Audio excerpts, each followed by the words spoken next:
Hello बेटा, आज की अपनी क्लास शुरू करते हैं। लास्ट क्लास में हमने प्रोडक्ट मेथड की प्रिकॉशंस के बारे में पढ़ा था। अगर जिस बच्चे ने वो वीडियो नहीं देखी है तो इस वीडियो को देखने से पहले वो वीडियो एक बार ज़रूर देख लें आप, क्योंकि वही पॉइंट यहाँ पर रिपीट होने वाले हैं। आज हम इनकम मेथड के बारे में बात करेंगे कि इनकम मेथड्स की प्रिकॉशंस क्या क्या हैं, यानी कि जब हम इनकम मेथड से नेशनल इनकम को कैलकुलेट करते हैं तो हमें क्या क्या प्रिकॉशंस ध्यान में रखनी पड़ती हैं। तो सबसे पहला तो वही है कि ट्रांसफ़र आर नॉट इंक्लूडेड, मतलब जितनी भी ट्रांसफ़र इनकम्स हैं वो इसमें इंक्लूड नहीं होती हैं। क्लियरली ऊपर लिखा हुआ है कि national income includes only factor income only, क्योंकि उससे होता क्या है कि प्रोडक्शन जनरेट होता है फैक्टर इनकम से, और ट्रांसफ़र इनकम से फैक्टर जनरेट नहीं होता। दैट्स वाई उन्हें हम लोग काउंट नहीं करते। It excludes transfer income. Any payment received for which no service is rendered is called transfer income. मतलब जिसके लिए लैंड लेबर कैपिटल और एंटरप्रेन्योरशिप नहीं दिया गया हो और तब भी आपको अर्निंग मिल गई हो is known as transfer income without rendering any service. मतलब आपने कोई फैक्टर सर्विसेज नहीं दी, ना आपने एज ए लेबर कहीं काम किया, ना आपने किसी को अपनी लैंड दी काम के लिए ताकि आपको रेंट मिल जाए, कुछ नहीं किया फिर भी पैसे मिल रहे हैं, is known as transfer income. जिसमें हम बोलेंगे गिफ्ट, डोनेशन, ये सब ये ट्रांसफर इनकम का ही पार्ट है। Unemployment allowance, old age pension, सब इसी का ही पार्ट है। रिटायरमेंट पेंशन इसका पार्ट नहीं है बेटा, क्योंकि रिटायरमेंट पेंशन एक इंसान के काम करने के बदले मिलती है, यानी कि उस इंसान ने पहले काम किया है इसीलिए उसे रिटायरमेंट के बाद पेंशन मिल रही है, तो वो नेशनल इनकम का पार्ट होती है, वो फैक्टर इनकम है बेटा। ये ओल्ड एज पेंशन है, बुढ़ापा पेंशन, मतलब इंसान के बूढ़े होने के बाद जो उसे पेंशन मिलती है। यहाँ पे उसने काम नहीं किया है किसी भी डिपार्टमेंट में तब भी उसको पैसे देती है government. Sale proceeds from the sale of second hand goods are not included, मतलब जितना पैसा आपको सेकेंड हैंड गुड्स सेल करने से मिलेगा, हालांकि वो इनकम तो है आपकी। अगर मेरे पास पुरानी बाइक है मैं बेच दूं तो पैसे तो मेरे पास आ रहे हैं, लेकिन बेटा ये इनकम कोई भी प्रोडक्शन जनरेट नहीं कर रही, इसीलिए क्योंकि जिस टाइम पे वो बाइक बनी है उसी साल वो नेशनल इनकम में ऐड हो गई है। अब वो बाइक कितने मर्जी हैंड्स को चेंज करे, मतलब उसको बेचते रहो, एक्स ने वाई को, वाई ने जेड को, जेड ने ए को, ए ने बी को, बी ने सी को, कितना भी बेचते रहो बेटा, एक बार ही उस बाइक ने जितनी एम्प्लॉयमेंट देनी थी सोसाइटी को उतनी वो बाइक दे चुकी है। अब उसमें कोई भी चेंज नहीं आने वाला।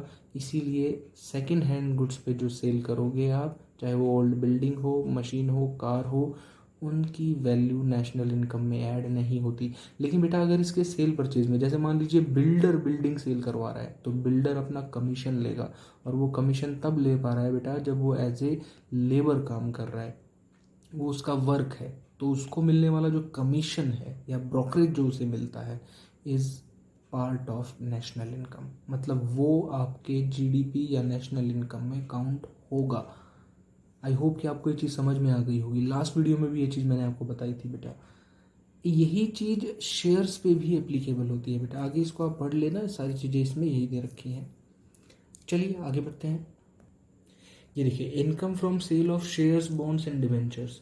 अब ये आर्ट्स वाले बच्चों के लिए थोड़ा सा अलग चीज़ होगी बेटा। जो शेयर होता है वो कुछ नहीं होता है, एक पेपर टाइप में होता है। जैसे अगर मैं अभी ये पेपर ले लूँ और यहाँ पे मैं कुछ भी लिख दूँ, जैसे आपने रजिस्ट्री के फॉर्म देखे होंगे ना, उसके ऊपर लिखा होता है 1000, तो फिर वो 1000 का ही पेपर आता है। तो ऐसा ही इसमें होता है, कुछ पेपर होता है उस पर कुछ वैल्यू लिखी होती है। जैसे 5000 लिखा हुआ है तो आपको कंपनी को 5000 देने पड़ेंगे, वो पेपर आपको मिल जाएगा और उस पेपर पे आपको इंटरेस्ट मिलता रहेगा। मतलब वो पेपर तो एक तरीके का शेयर है। ऐसे ही बॉन्ड्स एंड डिवेंचर्स होते हैं।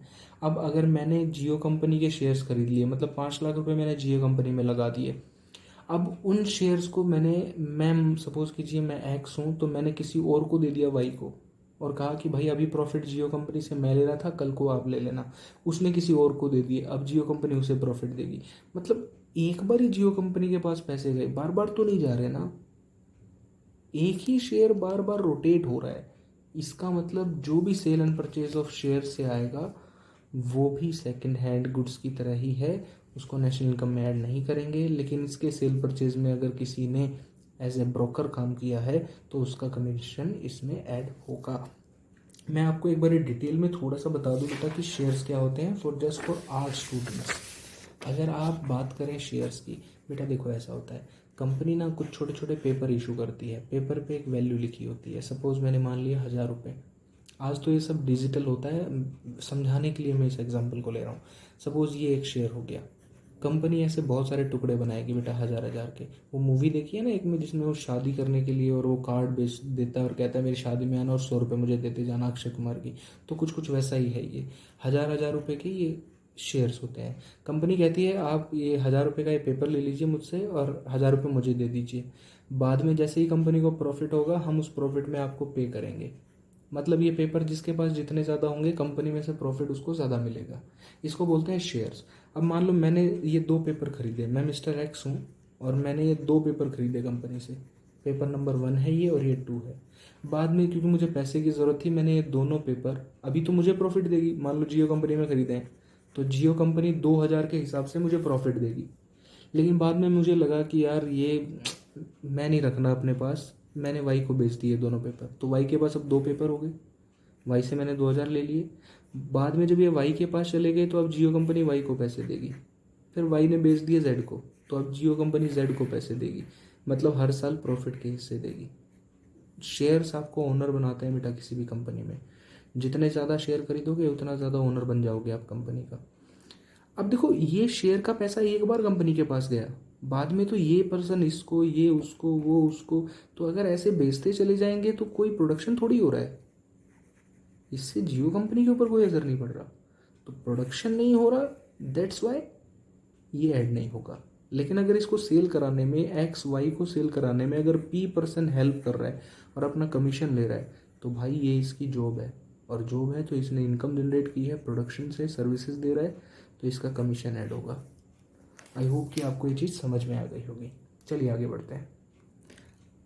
आगे नेक्स्ट टॉपिक हमारा है income from self consumed output. मैंने कहा था अगर सेल्फ प्रोडक्शन के लिए काम करोगे, टेबल का एग्जांपल दिया था, तो वो भी नेशनल इनकम में ऐड होता है।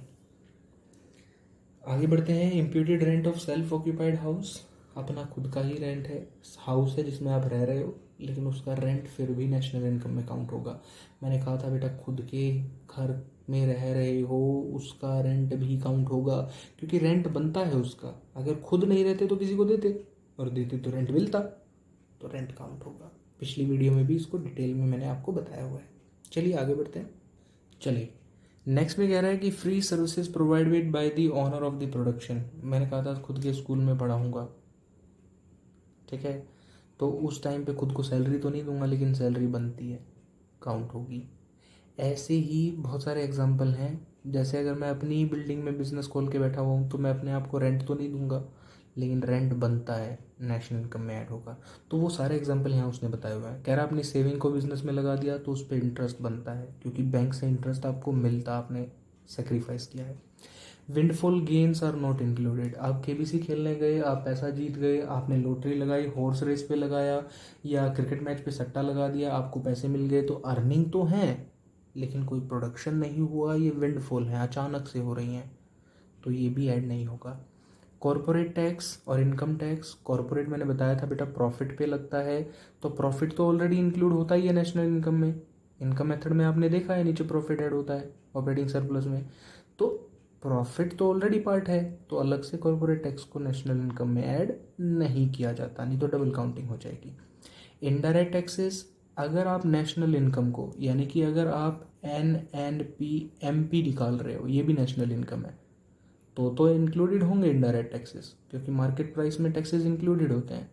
अगर आप NNPFC निकाल रहे हो तो इंक्लूडेड नहीं होंगे, क्योंकि इसमें टैक्सेस का काउंट नहीं किया जाता, वही ऊपर बताई गई चीज़ है। Payment out of past savings are not included, मतलब पिछले महीने, पिछले साल की जो अर्निंग थी उसमें से आज पेमेंट कर रहे हो, ऐड नहीं होगा, क्योंकि वो पिछले साल की अर्निंग है।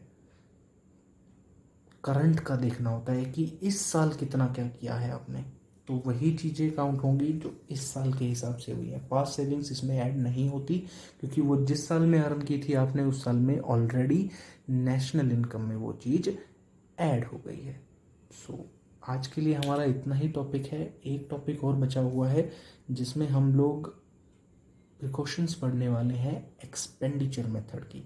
सो नेक्स्ट वीडियो में हम लोग पढ़ेंगे उसके बारे में कि उसमें क्या क्या आएगा। Thank you.